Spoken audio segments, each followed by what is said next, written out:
I finally got round to start doing a collection tour video, and different from last year, this is going to be a bit more in depth. I'll take you through each shelf and why I selected certain figures and why I've picked certain figures for certain collections.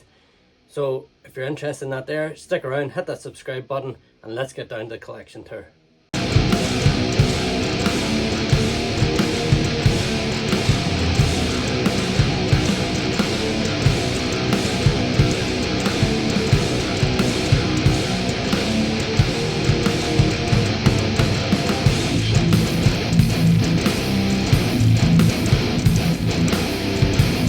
What's up YouTube? I'm Alpha Prime and welcome back to the channel, and today will be part one.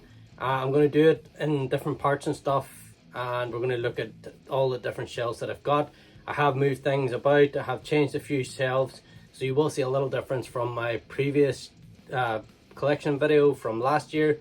So let's get down to looking at the collection. And I thought a great place to start would be my IDW collection.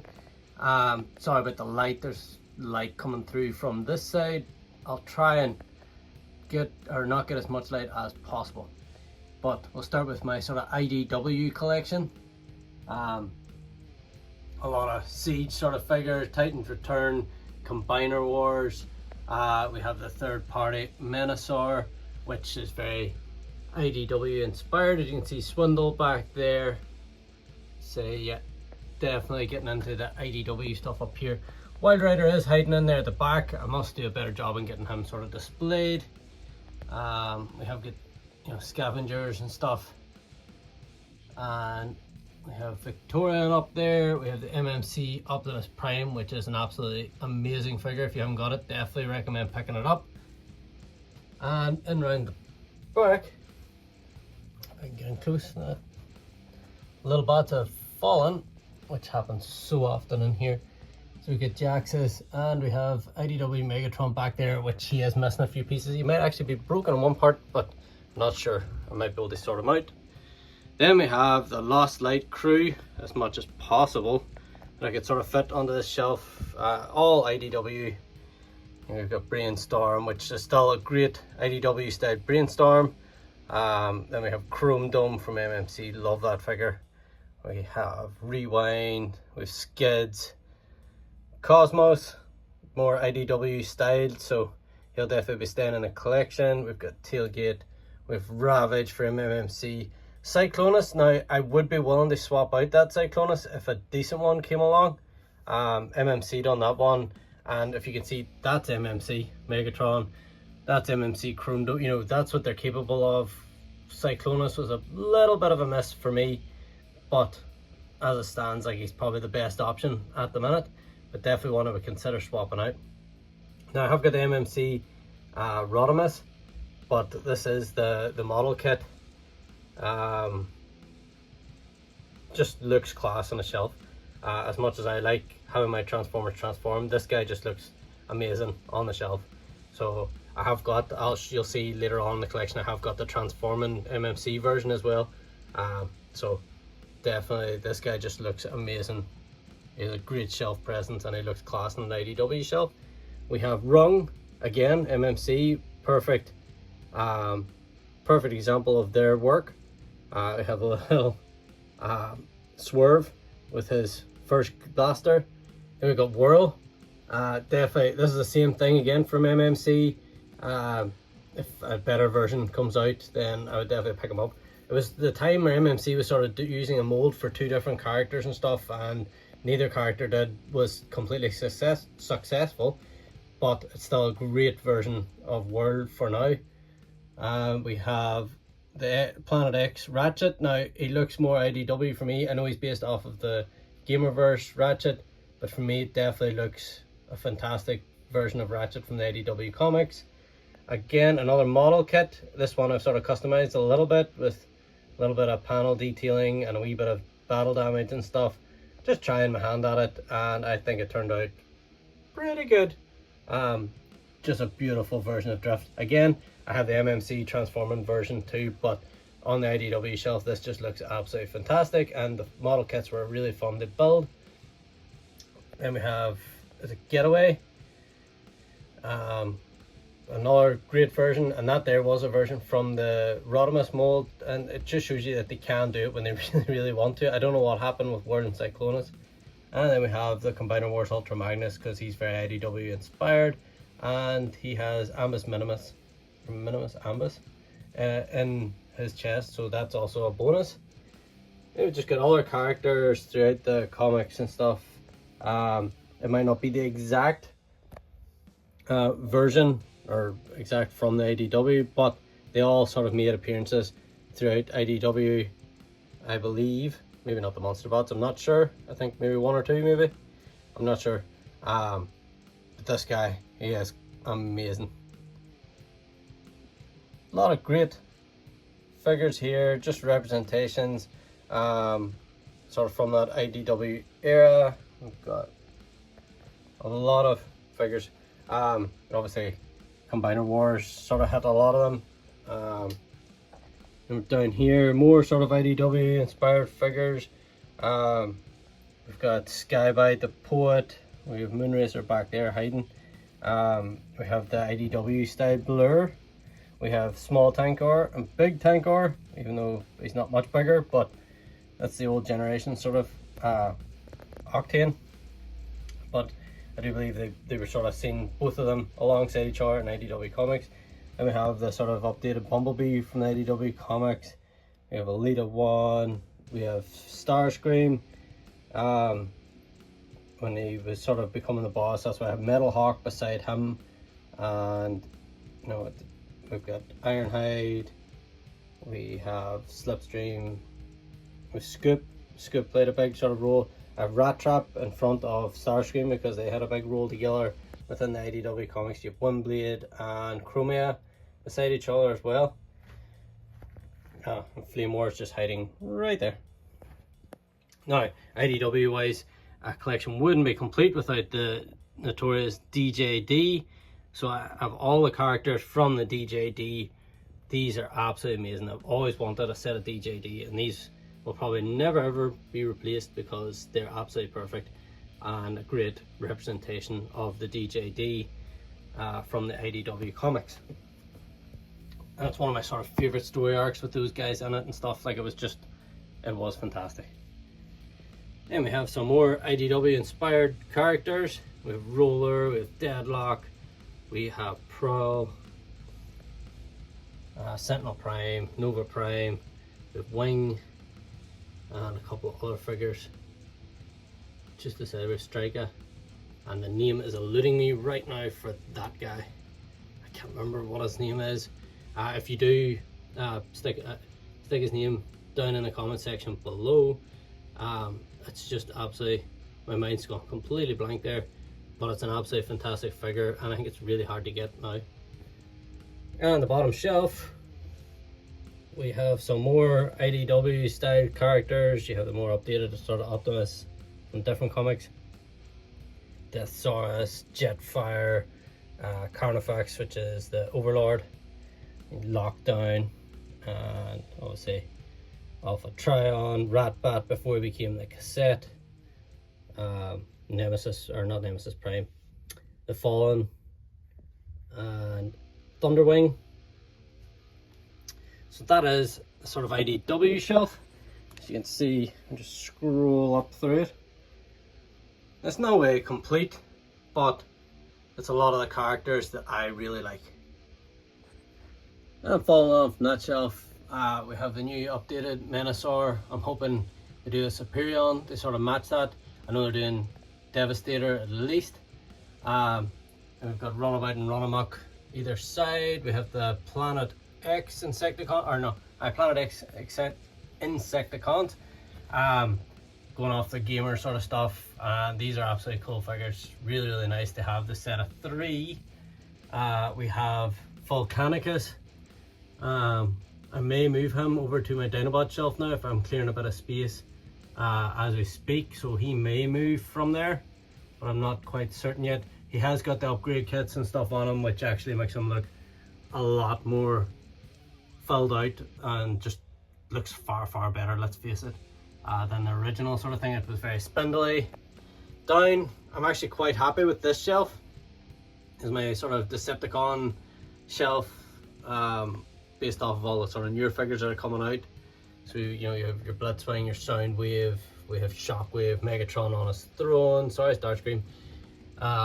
We have Starscream, Skywarp, Thundercracker, all their Earth modes. We have the Insecticons, and we have Frenzy and Rumble down in front as well as Reflector. They just look amazing together. I may pose them a little bit better so that the Insecticons aren't really blocking off Skywarp there at the back. But as I say, it's a work in progress. Each year I'll do an updated collection video. Then down to my Spider-Man shelf. I don't really probably need to go through most of these characters. I have got the Scarlet Spider with the hoodie and stuff, just haven't got around to putting them up yet because I probably will have to move around some of these things. But this is it. I think once I think Morbius is on his way as of recording this, and I just want a Vulture, and I am happy with my Spider-Man shelf. At some point I might come across a classic Spider-Man suit then from the 90s. If I come across it, I haven't really looked, but if I do come across it, I'll definitely pick it up. Say, there is my sort of main characters from the Spider-Man in the 90s. Obviously Scarlet Spider came in near the end, and I just like a suit. I just like the Ben Reilly costume. Then we have another IDW inspired shelf. The Wreckers, really happy with this shelf too. I got a lot of great figures for it, and some of them come in sort of later stage and different stages. The main two there, Springer and Impactor, love those two figures. They will forever stay in my collection. They're absolutely perfect in my opinion. We have Rack and Ruin. It's the only real proper Rack and Ruin we've got so far. We've got Tidal Wave, we have the Perceptor, the Sniper, Hubcap, Iron Fist. You know, like these little figures here that probably will never see the light of day with Hasbro, but definitely great to have in the collection. I absolutely love this shelf. And down below that, my love for some Beast Wars. As I was sort of growing up in the 90s, Beast Wars was definitely a big deal for me. I know it's not everybody's cup of tea, but I always like to have a representation of something that I grew up with.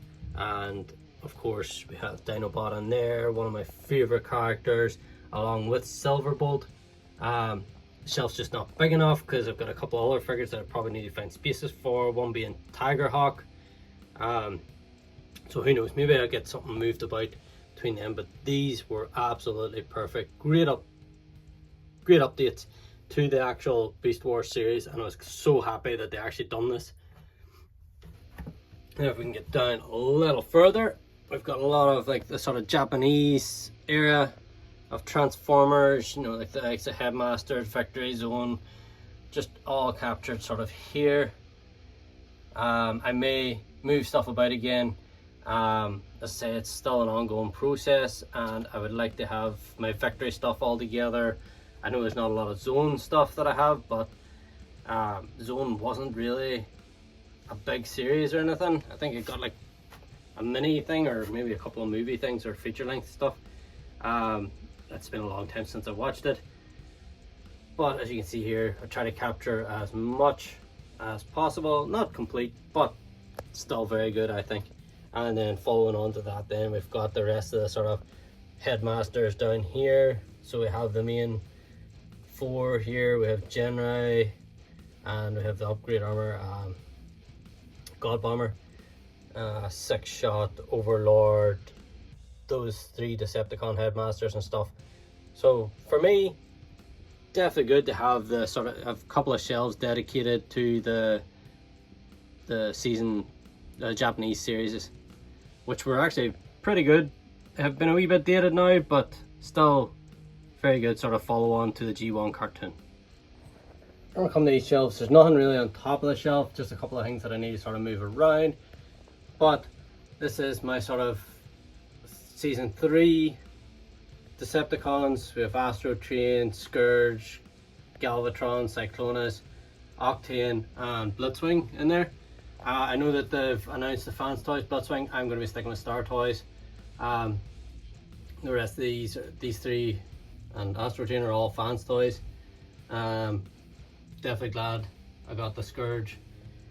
And Octane, I believe, is KFC now.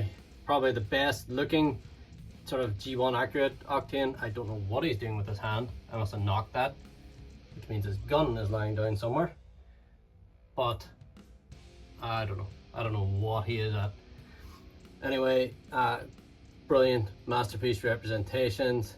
Oh, that has gone back there. Must have set it up. Anyways, that is the sort of the main core of the class. Then we have Ferrorex, the Predacons. I absolutely love these figures. These are ones that will always stay in my collection. I love Predaking. Everyone knows I like Predaking. It's just great to sort of have these all on display together.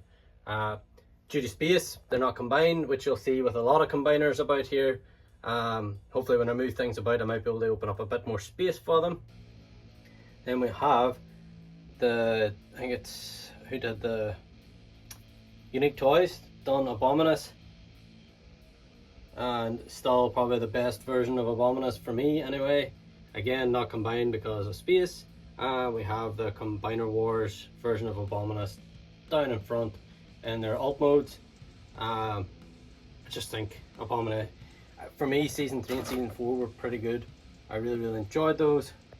And we get down to this shelf, which is just sort of a random sort of shelf. We have the Monster Bots, we have the Movieverse Lockdown, which I think is really cool. That bot itself is absolutely amazing, that it can go to a realistic sort of car mode. There's not a lot of kibble hanging off him. It looks fantastic. And we have Thunderclash. Great figure, just awesome to have in the collection. I'm not sure they're actually going to give us a Thunderclash. I thought they were at one stage, but I'm not 100% sure. And then we have the sort of season 3 Autobot cast. I just need a ram horn now from MMC if they would really get their finger out and get us that ram horn. This here is definitely a beautiful collection. I'm very happy with how it is. We have the Fans Toys Hot Rod, and then Rodimus Prime. Then we have the Technobots, again, not combined, but still the best representation of the Technobots that we have, in my opinion. Definitely really love this set. And then we have the Junkion shelf. Now I've got Masterpiece, I have some Chug figures throughout the years, so it's just a real Junkion shelf for me. Just full of all different styles of Junkions and stuff out there, like, which is pretty much what the Junkions are in effect. They're just a whole mess of different styles, different whatever, but absolutely love that. Then we go down to my Shattered Glass shelf. Really like this shelf. Shattered Glass stuff is absolutely amazing. Again, I didn't think we would get as many characters as we did. I think it's pretty much finished off now. They don't seem to be giving us any more real Shattered Glass figures at all. The comic book series, I believe, is finished. So whether or not we get any more Shattered Glass characters is, I don't know. I think for me, they maybe should have stuck or waited out till they'd done the Armada version of Starscream before they gave us the Shattered Glass Starscream. But I mean, they really got their use out of that Siege mold, didn't they? I would have probably preferred the Armada mold, to be honest, but they may or may not do that in the future. Who knows?